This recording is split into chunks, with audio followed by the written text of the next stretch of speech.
Next concept, treatment of unearned income, opposite of accrued income. Accrued income था कि आपने काम कर दिया, आपको पैसे नहीं मिले। अब अनअर्न्ड इनकम, काम करानी, पैसे पहले चाहिए और मिल गए। Unearned income, income received in advance. तो अगर आपको कोई इनकम एडवांस में रिसीव हो गई तो क्या वो करंट पीरियड की इनकम मानी जाएगी? नहीं मानी जाएगी। पैसे तो मिल गए हैं बट आपकी इनकम जनरेट नहीं हुई है क्योंकि आपने अभी काम नहीं करा है। Obligation to receive the payment has not yet been established, तो आपकी लायबिलिटी मानी जाएगी। क्या मानी जाएगी? Liability. Treatment of unearned income, income received in advance. It is not considered as an income for the current period because of the accrual assumption. It is considered as a liability. It is considered as a liability. Example, commission received in the current year rupees 1 lakh. Out of this rupees 15,000 relates to the next period. अब ध्यान से देखना, आपको commission मिली 1 lakh rupees, इसमें से 15,000 next period के, तो 85,000 तो करंट पीरियड की इनकम है। यस और नो? अब इसको दिखाने के दो तरीके होते हैं। इसको दिखाने के दो तरीके। आपको कमीशन कितनी मिली? Cash account debited to commission. कितनी कमीशन मिली? 1 लाख। अगर डिफरेंट डेट्स पे होती है ट्रांजैक्शन तो दो एंट्रीज पास होती। अगर डिफरेंट डेट्स पे होती तो कमीशन मिली आपको 1 लाख, बट सर हमारी पूरी इनकम थोड़ी ना है, 15,000 इसमें से नेक्स्ट पीरियड की है। कह रहा है फिर वो रिवर्स कर दो। Commission account debited to unearned commission और commission received in advance. Commission received in advance, जितनी भी आपको कमीशन मिली उसमें से 15,000 करंट पीरियड की इनकम नहीं है, उसको रिवर्स कर दिया जाएगा। पैसे मिले तो आपका एसेट्स बढ़ गए। आपने इनकम में दिखा दिया कि आपकी 1 लाख की इनकम जनरेट हुई, बाद में आपको पता चला कि इसमें से 15,000 तो करंट पीरियड की है ही नहीं, तो आपने रिवर्स करी। तो 15,000 से हमारा रेवेन्यू रिवर्स हो गया, हमारी लायबिलिटी क्रिएट हो गई। कोई भी डाउट?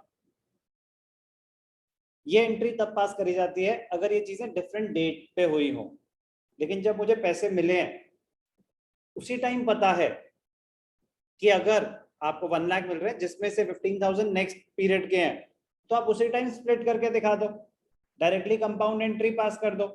क्या? ध्यान से देखना, आपको पैसे कितने मिले?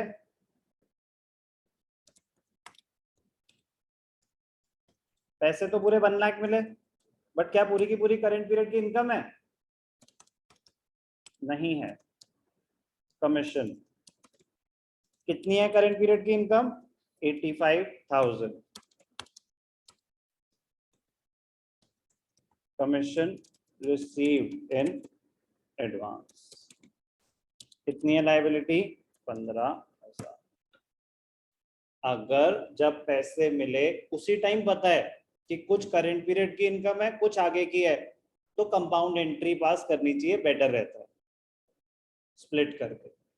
अगर ऐसा हो कि 5th को मिली कमीशन और ईयर एंड पे आपको पता चला कुछ भी, मतलब ड्यूरिंग द ईयर कमीशन मिली, उस टाइम पे तो पता नहीं था कि कितनी इस पीरियड के, फिर जब at the end of the year closing करने लगे तब पता चला कि यार उसमें से कुछ तो नेक्स्ट ईयर की है। तो दो ही होंगी ना ट्रांजैक्शंस जब वो डिफरेंट डेट पे हो रही हो। कोई डाउट? दोनों का नेट इम्पैक्ट सेम है। इवेंचुअली कमीशन की इनकम में तो आप 85 ही दिखा रहे हैं, पैसों में तो 1 लाख ही दिखा रहे हैं, और 15,000 आप लायबिलिटी मान रहे हैं। Unearned income, income received in advance is treated as a liability. किसी को कोई भी डाउट? अब ये था एक एग्जांपल जिसमें आपको पैसे मिले और उसमें से आपने देखा कि कौन सी करंट पीरियड की इनकम है और कौन सी आगे की है। कभी कभी ऐसा होता है एडजस्टमेंट एंट्री, एडजस्टमेंट एंट्री कहते हैं इसको, ध्यान से देखेंगे। Adjustment entries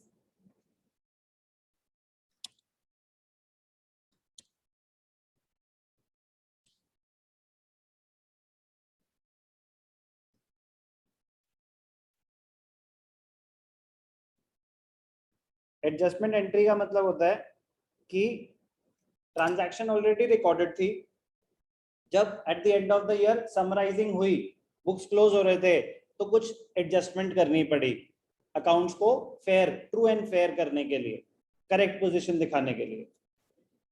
out of the commission received in the current year 10,000 relates to the next year. आपको इस साल कितनी कमीशन मिली, करा पता नहीं, करा that is not the problem. Problem इसकी जितनी भी मिली थी उसमें से 10,000 अगले साल की है। तो जितनी भी कमीशन मिली थी आपने तो कमीशन में दिखा दी होगी, अपनी इनकम मान ली होगी, यस और नो। अब वो आपको बता रहे हैं कि कुछ कमीशन उसमें से नेक्स्ट ईयर से रिलेट करती है। तो सेम जो ऊपर सीखा आप रिवर्स कर देंगे उतनी इनकम, तो क्या एंट्री हो जाएगी, commission account debited to commission received in advance, commission account debited to commission received in advance. Clear? कोई भी doubt? Treatment of unearned income और इनकम रिसीव्ड इन एडवांस।